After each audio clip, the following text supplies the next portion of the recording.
We have huge real life challenges in Africa. And even pre-COVID, the levels of poverty, inequalities we've been dealing with, I think, have simply been unsustainable. And that's compounded, obviously, with the challenges then of climate change, biodiversity issues, now health pandemics. We have to use all of the resources we've got to address these issues. So in terms of challenges, I would say one, limited access to data for planning purposes. Two, limited human resource capacity at the municipal level to implement some of the plans. Three will be limited funding for infrastructure projects. And then four is the top-down nature of government sometimes. The challenges that can hamper the achievement of sustainable development in Africa, it's related to economic, social, and natural, which may be non-sustainable or whose consumption might be irreversible. So there's lots of challenges that African cities and South African cities face generally, and those challenges are very unique to them. So I think the starting point for me around innovation is understanding the uniqueness of the challenges that those cities have. Alternatively, we're facing huge unemployment. I think it's now standing at 42%. That's huge, right? And most people that are unemployed are young people, as well as women. In fact, women in the latest statistics. So there's two big challenges. Sithole already mentioned having a very good understanding of the challenges, what the problem is, and not focusing on the solution before we have identified the right problem. This is, of course, a key element. But in our context as the City of Johannesburg, where we really have to look at the socioeconomics of our city and the challenges that the majority of our residents face, this is really more about developmental and how do we innovate towards accelerating service delivery. How do we increase accessibility of the majority of our residents? How do we make sure that that the infrastructure is there? Our cities differ in that we might not have the widespread broadband accessibility. So how do we make sure that we are making that accessible as well as the cost of data and bandwidth? So we have all of these socioeconomic hindrances to evolving into a smart city and making sure that that is a democratic process where everyone has access. So first and foremost, we're talking about technology as it impacts people. It was really great to hear Monique kind of stress the importance of service delivery and accessibility of services and what role innovators can play on that. And also, thinking about what does a smart city approach mean for things like the sanitation sector and managing sewage infrastructure. And that's really relevant to our work as well. And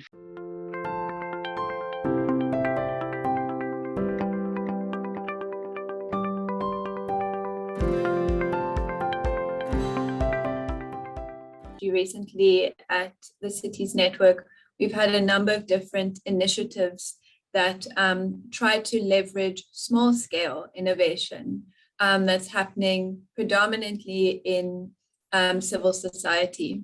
When you start to investigate and look closely on the ground, there is so much happening, and there are so many champions of innovation, both in civil society and in government. And we found that especially where officials are passionate about a project or about a particular issue, there is so much opportunity for innovation. I feel like calling it a hunger for innovation that I see in the eyes of so many people, and it's so beautiful to connect to that. Personally, I see constraints as opportunities. And I see what amazing things that can create, and that kind of mindset I find it a lot among the cities I work with. And I see that as an amazing opportunity. If there is a campaign to clean up, those civic organizations are the ones that are utilized by the city to mobilize people to do this, that, and the other. And then in the process, they get paid. And by extension, people that were working in those projects get paid. It's not a huge amount of money, but that $2, right, per week, it changed a lot. It made people welcome, right? That made people to feel like they are part and parcel of the city. In terms of opportunities, I would say the biggest is Africa's young entrepreneurial population, and then the growing access to broadband that can be used that can enable access to digital services. Africa abounds with creativity. There's so much innovation here that I don't even think the challenge here is to look for whether we can innovate. We are constantly innovating. The question is, how can we leverage it to address the challenges that we really have? And African cities have many challenges.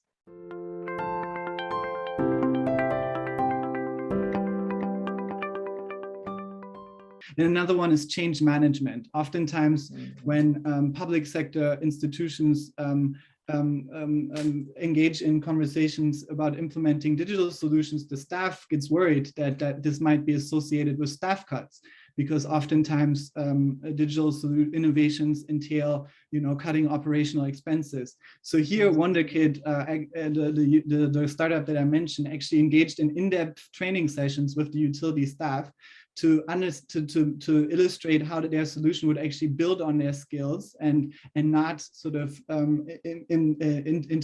introduce new sort of staff cuts. I think this is a really important point to also kind of get the workforce on board in terms of understanding that a digital innovation is not a threat to their operating model, but actually can create value for employees as well. And having performance standards related to reaching low-income customers is really key on a city level. But then beyond that, also having potential performance standards related to how many startup partnerships do you have as a public sector institutions, and also making sure that the policy allows for utility service providers or municipalities to form partnerships with innovators to improve their service offering, because oftentimes there's kind of like a chicken and egg where the public sector says, okay, the institution that we partner with has to have a track record of implementing solutions for at least 10 years, and then obviously that creates barriers to new innovators, and it also creates often barriers to local innovators, because oftentimes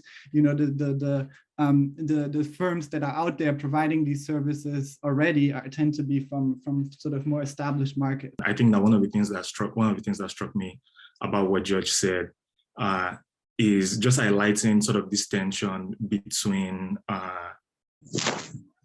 simply put, who's responsible for providing sort of these key services, right? And this tension between entrepreneurs and governments. And I think it's important that if we're really going to grow in that space, we sort of need to address that tension. Remember that we are dealing with a policy environment that is antiquated to the time and space that we're in. And what we're doing right now is, going through a review of some of these policies that actually are inhibiting us from being able to accept young tech and future things that are coming out without going through, as he said, this bidding process. And the bidding process, there is a frustration even for us, because it really limits you to, as you said, all of these criteria that really is applicable to your more medium and larger size businesses who are, have those things readily accessible. But this tech startup doesn't necessarily have that history. They don't have the funding because sometimes the municipality requires you to invest in the implementation phase. And then we come 30 days later or 60 days later, or sometimes later than that to provide payments. So, really we are trying to create this fertile ground and this nest where, and as I said, this is an evolution. This is our vision. This is not where we are right now. This is what we are currently in the process of developing, is that nest where, we can hatch all of those eggs and we can eventually help them to integrate into this society and community of the city. While it's sounding very hairy-fairy, there's a lot of process, and there's a whole program plan that we are currently implementing. Oops, sorry about that. And even getting a project management office established so that we can start moving this idea forward into an actual implementation. And I love that idea of a one-stop shop where you share this with all of the other municipalities, at least in South Africa or in Gauteng, at least. Let's start there, where if there is a solution that is working, that other municipalities are able to get access to it, and it can potentially, move into a bigger proof of concept or reach scale if we are all kind of nesting and developing the nest for these startups via our universities and via our key partnerships who are responsible for supporting government to move these things. One example would be in eThekwini, which is the Billhaven Harm Reduction Center. And I guess, the technology here isn't particularly innovative. It was tech and kind of medical research that already existed. But what was innovative about this was that government identified something that was already happening and being championed by NGOs who really know the sector best. And this was a harm reduction approach to substance abuse, which is kind of one of the first of its kind in South African cities. And what the government officials from eThekwini were able to do was to support the project without being the drivers of the project, and for them to understand that there are other people who are experts and who know best and who have the passion and know-how to undertake this very complex and collaborative approach to dealing with substance abuse. And it took, the deputy mayor, amongst others in eThekwini, to identify this and support, the project through resources, through giving the project a home, a physical space in the city, and services for free. And it was a small act, I think, but it allowed this project to really benefit from some of the resources, but also to have that kind of political support and the message from government to say, we see you and we support this initiative, and we might not be driving it, but we want to support it. So that's one example where government wasn't driving the project, but could really facilitate and enable it.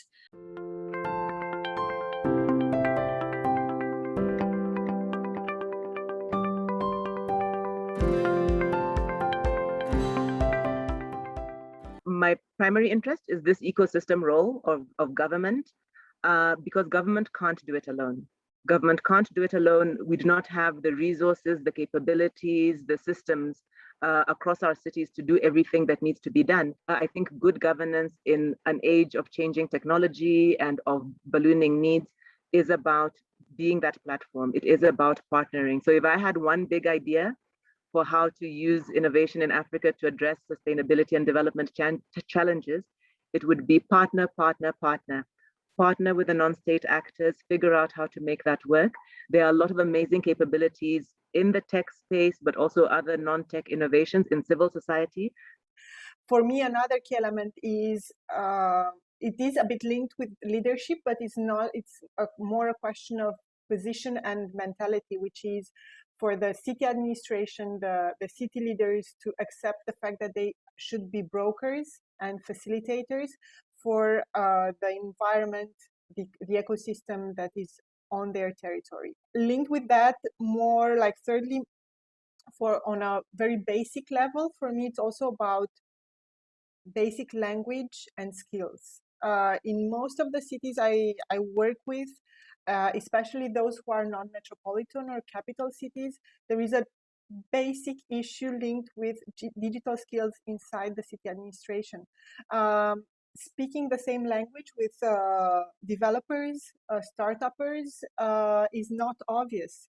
So starting from there and building onwards, that's something that I've learned in these past years, and basically being humble in that process.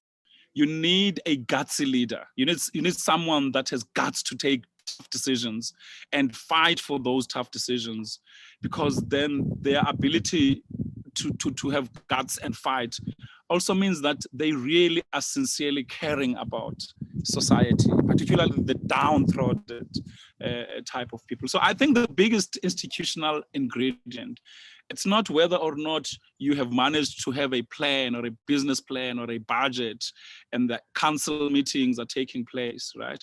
I think you need a bunch of gutsy leaders. They must be working together. They must be in the public sector. They must be in the private sector. I think the one idea, it really comes from another research project called The Rules of the Game that looks at performance management. And the idea there is to embrace failure, because failure is absolutely necessary if we're going to innovate. And it's counterintuitive because, you know, our performance management systems don't want us to fail. But I really believe it's the only way to create an innovative culture. I would try to eliminate the top-down decision-making process in government, but also in terms of data, it could also be helpful in terms of publishing what data is currently available, and maybe even crowdsourced from the public as well. It would be a platform that enables participatory governance in a lot of ways. So beyond just access to government services, it's one that enables citizens also have a voice and have a say in how some of these decisions are made.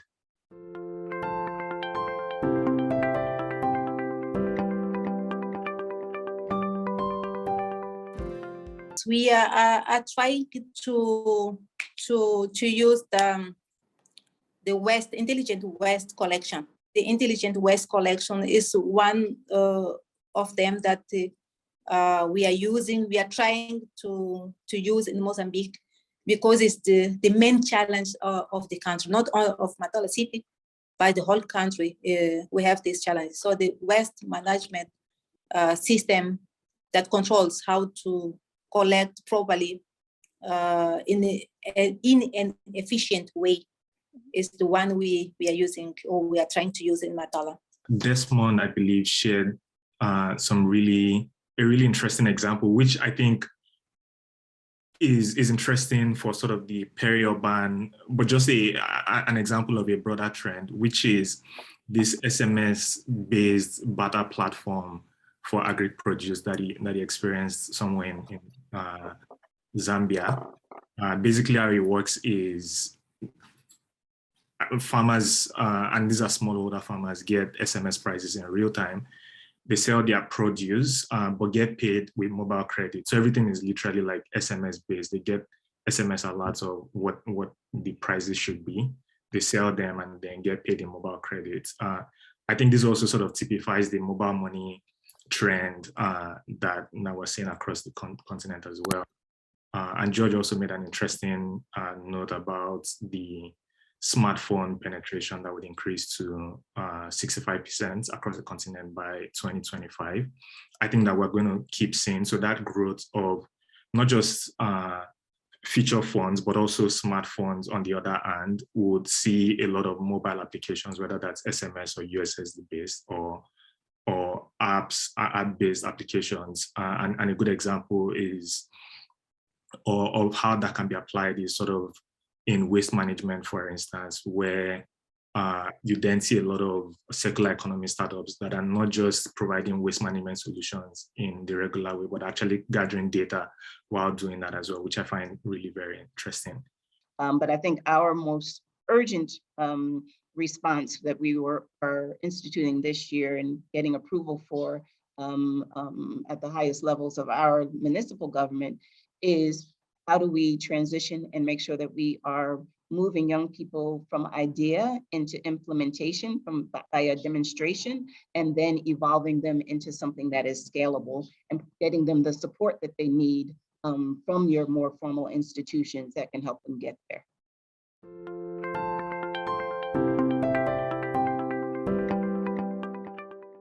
So we've got all of you saying that in the space of academia, we need one common language, and that's something academia, it looks like it's overlapping with NGOs, could contribute to. We've got academia, public-private partnership. We say the academy can also help to fund research that can assist entrepreneurs with real-world innovation. We say the academy can also help building the digital literacy that people are saying is lacking, both in government and the civic space.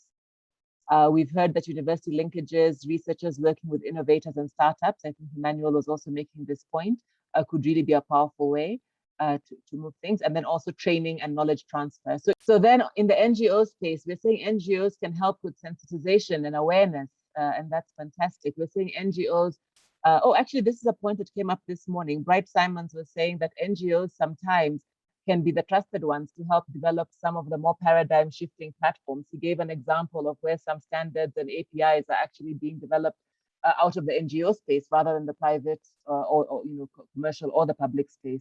So there are roles there for NGOs. We are not seeing too much else more there for NGOs other than the common language. Private sector, we're saying private sector can help with access to funding. So I think that's been brought up by at least 2 or 3 of our speakers, that that's a major issue, especially where the capacity isn't there in local government sometimes to pay for this experimentation. The viable business creation, venture capital, trust between entrepreneurs and government linked with understanding of each other's roles. And that one is obviously between the private and the public space. There we see the public-private partnerships as well. Obviously, large private sector entities and obviously mobile ecosystems across different African countries differ, but generally speaking, mobile operators can be quite good partners for both digital innovators and government institutions. So for instance, there's a natural interest for mobile operators to, for instance, work with public sector utility companies, but also other public sector institutions on digitizing payments, right? Because it drives digital payment activity, which is of the interest of mobile operators, but can also help a public sector institution to improve its regular revenue collection. And what we find is that obviously startups bring innovative business models, but mobile operators often have huge brand recognition. So if you're rolling out a new service and you want to let everyone know about it, usually partnering with a mobile operator is a good way to get the word out, or even introduce different promotions or incentives for people to adopt the service. Beyond that, obviously, it's really operators obviously have been key partners in instances such as crisis response as well. So oftentimes certain emergency services might want to leverage free calls, right? During times of emergency. So in instances like that, infrastructure sharing also occurs. One thing that might not be as relevant in the South African context, but is relevant in maybe the Nigerian or Congolese context, for instance, is also like looking at the way telecom tower infrastructure is powered, and looking at whether there are synergies with the energy needs of the surrounding communities. There are ideas around the one-stop shop for entrepreneurs idea, government's primary role as being creating this environment. There is this idea of government as a platform, which I guess can be a digital concept, but it doesn't only have to be that. So is that a role governments can play? What else do we have here in the government horizon? Creating space for youth innovations, and that's, I think, well located in the local government space, which is interesting because in our context, there tend to be many youth programs that are driven from a national level, and perhaps that's a bit of an indicator about whether that energy ought to shift perhaps to more local levels. Cities can help by providing vision and priorities, as well as information about the city and the city problems for students to tackle. I think that's a good one that could also speak to universities. So this idea that cities can begin signaling a demand agenda, things that people could actually be innovating into as opportunities for those who are problem solving.